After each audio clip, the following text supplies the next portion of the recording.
Good morning. Welcome into the Morning Wager here on Pick Dawgz, pickdawgz.com and Pick Dawgz YouTube. I am Mark Zinno here on this Friday, September 5th. Appreciate you guys joining me.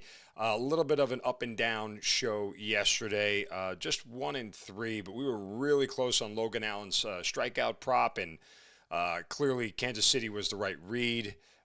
Noah Cameron made one bad pitch, and they got behind and couldn't tie it up, at least in the first five, but Kansas City comes back to win, which was a client play for me, as well as a win in Thursday Night Football last night with the Cowboys in the first half. So we're getting back on the winning side just in time for the college football weekend. Again, I keep encouraging you guys, buy the 3-day pass. It'll get you Friday, which includes college and NFL, Saturday and Sunday, all the way through the weekend. It's probably one of the better values you can get over at Pick Dawgz, particularly at my page over at pickdawgz.com, and we keep the train rolling. So we're starting to heat up. We got locked in on football across the board, and we are ready to go for another big weekend. All right, let's get to the plays here. Just before we get to that, remember to hit that subscribe button, smash that like button, drop some comments below. I'm glad to see some of you guys have found me over here at Pick Dawgz, and I appreciate you guys jumping in the comment section. So make sure that you guys keep doing that. And if you guys ever have anything you need from me, ever want to ask me any questions, you guys can hit me up on socials at Mark Zinno, MarkZinno. All right, now let's get to the plays. We'll spray the board here a little bit on this Friday with Major League Baseball, college football, and the NFL as we get set for the weekend. First play: Pirates plus 1.5. The Milwaukee Brewers are going for the 17th consecutive win when Quinn Priester starts for them. Okay, I've played into this streak several times already, or played against it, I should say, and have been on the wrong side. The Brewers haven't lost a Priester start since May 24th. You guys want to take a guess at who Milwaukee played the last time Quinn Priester lost a game?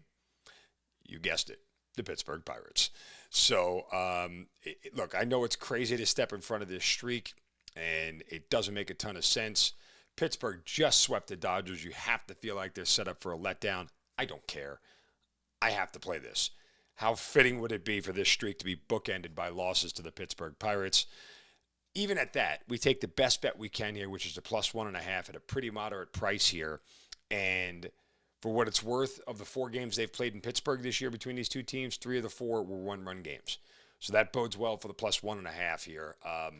Even if the Pirates can't win this thing, if they can keep within a run, obviously we still cash a ticket. But 17 consecutive starts, it's got to end at 16. Like, it has to end at some point in time. They can't win every single Quinn Priester start. So we're going to jump in again, play against this Quinn Priester streak, and hopefully the Pirates get a win here for us. All right, so let's move on to college football. Maryland Terrapins, first half minus 9.5. Played Maryland last week against FAU, easy cover. Maryland offense looks on point. They did last week against FAU. I have no reason to expect otherwise from them this time around.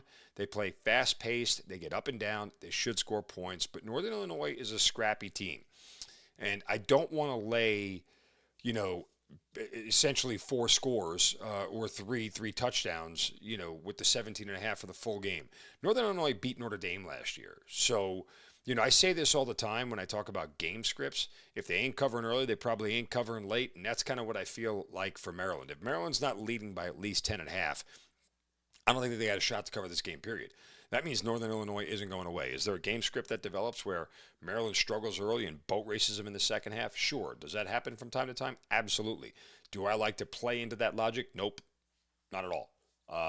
So for when you're playing big spreads, if they ain't covering early, they ain't covering late, which is why I cut games in half, because theoretically, the better, more focused half, where you're going to, make sure that everything is full go, is always the first half. Right? Second half, you have a big lead. They take starters out. They can take their foot off the gas pedal, not be as aggressive, just try to kill clock. So Terps need wins in the non-conference. They should be motivated for a standalone game on a Friday night at home. Terps first half minus 9.5. Next college game, Florida minus 17.5 at home in the Swamp against South Florida, who we want to fade after coming off their upset of a ranked opponent last week in Boise State. I know South Florida has a couple extra days of rest. I don't think that matters here. This is a talent gap. The Bulls won't be able to keep up with the Gators, period. Florida boat raced LIU last week, put up 60. There's no reason they shouldn't put up 40 in this game. And I'm not sure South Florida is scoring more than 20. That's really what this boils down to here. If South Florida gets into the mid 20s, this will be a problem. It becomes a time problem more than anything, because that means Florida is allowing scores and it's taking more time off the clock. They're going to need more time to score, but I don't think that happens here. So I expect this game to be around 40-20 when it's all said and done. Florida's defense should create a couple of turnovers, and Florida's receivers are really, really good. They'll have a huge edge there in the passing game. And then finally, last game on the board, let's look to the NFL and take the Giants +6. Shop around. There are still 6s available out there. This has come down from 6.5. Look, I've been screaming about the Giants being my best bet in week 1 for a better part of 2 months since the schedules came out. Unfortunately, this has become very public, so I will tell you, buyer beware. A lot of the public has jumped on the Giants here because the Commanders are overvalued. And the Giants' defense is going to be very good, particularly their front seven, one of the better ones in the league. The Commanders don't have a great offensive line. It's not terrible, but it's not great. This is a Giants defense that is the only way they're going to keep themselves in the game is to get after the quarterback and create havoc. I think they can do that here. Remember, Terry McLaurin hasn't played all that much for the Commanders. He's not in football shape by any stretch of the imagination. He's going to go this week, but still, that's something the Giants can take advantage of here. And regardless of how good Jaden Daniels is, there's 18 games of tape on this dude. So I am not as concerned as everybody else is about him going absolutely bonkers in this game, given the Giants' defense. Just think it's too many points for a division game. There's going to be a lot of fanfare in Washington, a lot of distraction about a team that was in the NFC Championship game last year. I'm not buying into it. In fact, I would tell you, even split a unit. Take half, put it on the Giants +6, but half put it on the Giants money line. The Giants have a shot to win this game. Might not happen, but I think they got a shot to win this game. So that'll do it for us here today. Remember, baseball, Pirates +1.5, 2 college football games, Terps first half -9.5, Florida -17.5 full game, and in the NFL on Sunday, Giants +6. Hit that subscribe button, smash that like button, drop a comment below. Let me know what games you guys are on, and what you like, what you don't like about what I handed out today. I will also have premium picks up Friday, Saturday, Sunday. Buy the 3-day pass. That's the smartest way to go.